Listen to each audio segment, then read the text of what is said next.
In the last 1 year, we have been giving extensive coverage of technology in real estate business, especially from the construction to project management to sales and marketing. But today we have a very special guest.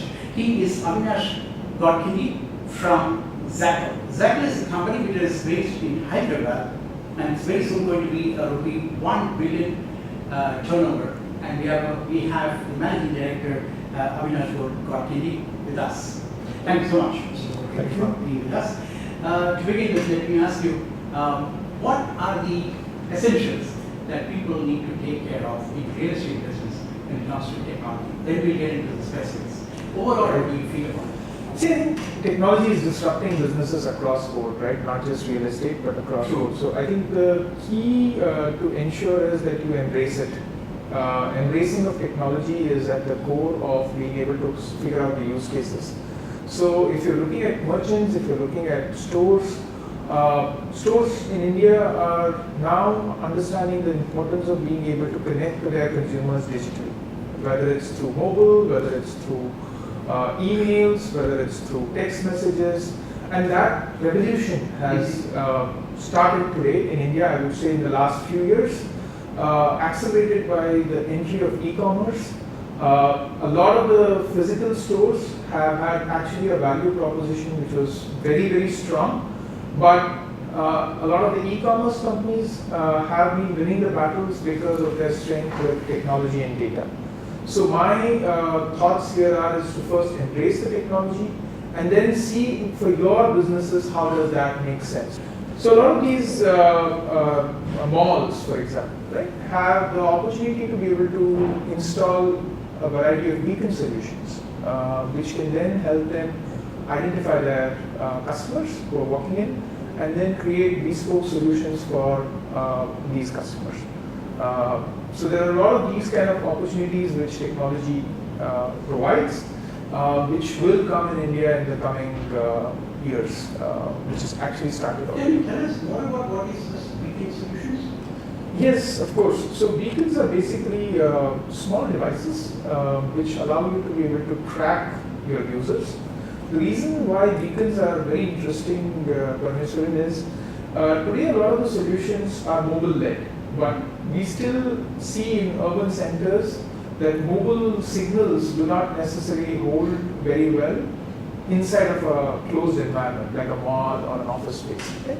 We can solve that problem for you. They can create a personal access network, a PAN. They can also help you make very targeted messaging for your customers at real time. So depending on who walks into a particular mall, if the mall has say 100 retail brands and this customer is a loyal customer of only 10 of those 10 brands can directly identify that this individual has walked in, and she can be given targeted offers, targeted messages. It could be even a welcome, and start communicating with their users. The one thing which I think online companies do very well is that they communicate with their users in a contextually relevant manner. And offline stores have started to embrace that gradually. They are looking for companies like Zaggle to help them break this barrier, and that's where we come in. Where in the world, or even in this country, has this beacon solutions been practiced or put in place? So there are a lot of markets globally. For example, US, you see adoption of beacons. You also see it in other developed markets. Some of it is happening in Singapore. And end of the day, where retailers want to be able to communicate to consumers, and there is a certain density of user population. So mall is a perfect example where you have a certain density of consumer population. Beacons are extremely effective. Oh, I see. And if that's the way it's going to be, what do you think are the real problems, or where do real estate developers as well as the users of such solutions, especially the retail sector, in the retail sector, what changes should they bring about, either in the systems or in their mindset, to adopt technologies according to you? Because you, I must be finding it sometimes quite frustrating that things don't move the way it should, especially at the user end. Yes and no. When we look at these adoption challenges as opportunities. We see that these are opportunities where we can step in and help bridge the gap between the consumer and the real estate developer or service provider or a solution provider or a goods provider, which is typically a merchant, right? So we look at it both as an opportunity as well as a means where we can kind of add value. So today, if you look at real estate developers, we can classify them into multiple categories. But if I focus on those real estate developers who are looking at more towards malls, right, and retail establishments, for them, I think if a retail business is able to start doing well in that mall, there is very little challenge for the retailer then to share, a higher rent, for example, to the company which is running the mall, right? A beacon solution, if it is provided by the real estate developer, there is a certain upfront cost that they need to make, investment that they need to make, but that can enable loyalty solutions, that can enable gift card solutions, that can enable a whole host of targeted marketing communications, which is invaluable to a retailer who's sitting in that whole mall, and he wants these platforms to be ready and enabled and available to be able to communicate to not just his customers, but also his prospects. So if you look at any mall, only 5 or 10% of the users or consumers who walk into the mall are necessarily going to visit his outlet. Can we change that from 5 or 10% to 15 or 20%? That additional footfall could be the difference between running a very, very profitable business and running a business that is doing kind of okay, but not to the satisfaction of the retailer, right? And creating this sort of infrastructure as a real estate developer can be the differentiator between different malls. And how much would that investment be for the retailer as well as the developer? So I think it's a question of how they share the costs between the developer and the retailer. The model varies from the basis, the floor size, the network capability, and a variety of other factors. So it's very difficult to be able to kind of speak of it without doing a site survey, etc.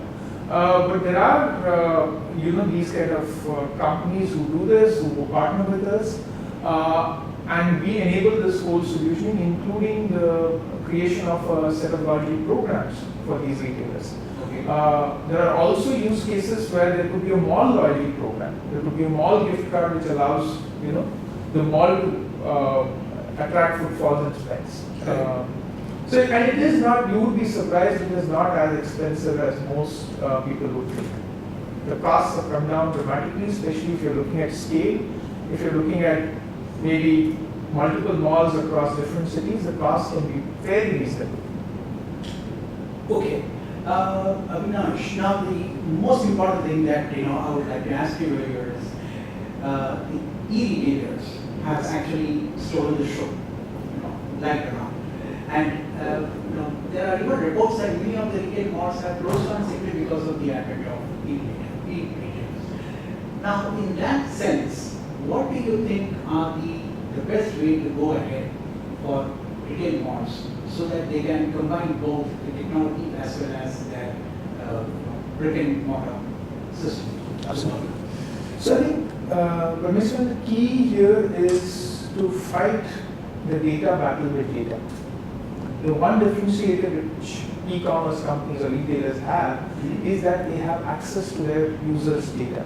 Today, you walk into the most sophisticated brick and mortar store. If you're not a member of their loyalty program, you will see that they are not aware of who their user is, even the name. So, for example, we work with the Taj India Hotels, and one of the problems that they are looking for us to help them with is to be able to identify who their customers are, right? And admittedly, these are solutions which take time, and it's not going to happen overnight, but being able to create a strong data repository, whether it's through in-house, or more likely that this is going to be done by a specialist organization like Zaggle, can start creating that whole infrastructure to be able to fight this battle with the retailers. And those companies, I believe, in the offline world who are able to do this and who have a very strong value proposition like the Taj will be able to absolutely not just compete, but better in terms of performance and better in terms of profitability compared to the e-tailers. And there is no doubt about it, because end of the day, the experience that we get in a physical outlet cannot be compared with an e-commerce outlet. I cannot compare a meal that I have at the Taj with my family and friends in terms of my satisfaction and happiness to a home delivery from any of the food tech companies, right? Because the experience that we get in an outlet of this kind, the service, the ambience cannot be replicated in an e-commerce world. Okay. We also truly believe, Parmeshwaran, that humans need to congregate. And that's why a brand like, for example, Starbucks has done so well globally. Technically, it doesn't make sense for us to pay so much for a cup of coffee at Starbucks. We don't pay for the coffee, we pay for the experience. And one of the key things that Starbucks allows people to do is to congregate. And you look at it from a psychology perspective, human psychology or an anthropology perspective, human need to congregate is there for 10,000 years, right? We are tribal by nature, we congregate. Whether it's happy occasions or sad occasions, whether it's a wedding or a demise in the community, we congregate. And that can only happen in physical spaces. So there is a very large role for brick and mortar stores and brick and mortar businesses to fulfill in the human journey. It's not e-commerce alone. E-commerce, of course, is there, and I think e-commerce companies have done a phenomenal job, but the brick and mortar companies and businesses have a lot to offer. But sir, recently there was a report which said that, just 2 days ago, there was a report which said that South India is actually attracting all the talent from around the country, simply because there are no jobs there. Right. And talent is more in the north. Okay, that's the difference that they are making. Right. Rightly or wrongly. But the point is, don't you think that's good news for companies like yours, which are actually working on models where you have an app that people can order for food on the mobile? So, especially bachelors who don't have, who often have to do their own cooking and different stuff. Yes, true. So our app, Parmeshwaran, is actually a little different in terms of concept. We connect our consumers to our partner restaurants, in this case, through our platform, and we actually encourage people to physically go to our partner restaurants and eat. So we are not a food ordering app. We are more of a connector. We connect the consumer to great experiences, retail experiences, with a primary focus today on the food or the restaurant. Oh, great. Yes. Okay. So how does that work? So let's say you want to book a table for 5 of your friends, right? 5 of you are bored, you want to go out, and instead of doing a home delivery and having food that may not be, completely to your expectation, you choose to go to any of our partner restaurants. We have partner restaurants in all major cities today, and all the major brands we cover. So brands like Beer Cafe, Zafran, Taj, across board, across cities. How many brands in total? So we have about 6,500 partner restaurants today, and that keeps growing. So we drive our users to basically choose the deal that they like on the app. In case you don't like the deal, you can call up our concierge. The concierge will then try and arrange for a curated deal for you. Depending on, so we don't commit for a curated deal, but let's say you have 50 people who want to come into a restaurant, and you say, my need is that I want to be able to offer everybody only vegetarian food. Or everybody who's coming in is going to have a certain cuisine preference. Or they are all people who are coming out and they all want to consume drinks. So depending on what your need is, we could work with the merchant to create a curated deal for you. If the deal is, if the group is smaller and the needs are more rudimentary in nature, then a standard deal on the app does a great job. You book the deal, you get a code, You go to the restaurant, you share the code, and then you avail of the deal. The deals also are very interesting in nature. It could be a value discount, so you get 20% off, 25% off, but you could also get a chef special.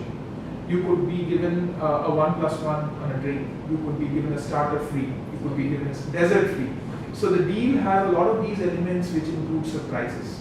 And this is where I think physical outlets and retailers non-retailers do a great job in creating surprises, right? You go to a restaurant and if the chef says, this is my chef special and this is on the house, right? Things which we enable are, completely delightful for the user. The user feels so gratified. It's not about the money, the fact that they're being treated as special. E-commerce portal is not necessarily able to do that. So coming back to your question about the migration of north to south, I think as time goes, this will balance out. There are a lot of opportunities in the south. I definitely agree to that. But I think urban centers are going to start developing across the country, and it's going to be in India. We're going to see hundreds of urban centers crop up and jobs in tens of cities come in. And I do see that people are not going to necessarily order for food every day at home because it's going to drive a certain kind of disconnect, too much of screen time, too much of being alone. Instead, we believe that people are going to start eventually stepping out, which we see already in cities like Bangalore. A lot of the young people step out